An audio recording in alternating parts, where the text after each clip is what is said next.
Present, তোমার আকাশ মাথা এক করে দেবো।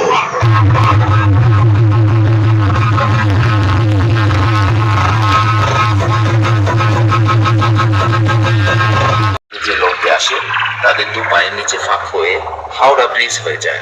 আর রাকেশ সাউন্ড হলো সেই ভয়ানক বাদশা, যার সামনে কেউ লড়তে আসলে ভিতরের প্লাস বাইরের প্যান্ট দুটোই ভিজে যায়।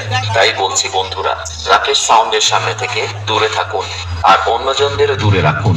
আর বেশি ভাগ না বকে চলুন এবার শুরু করি।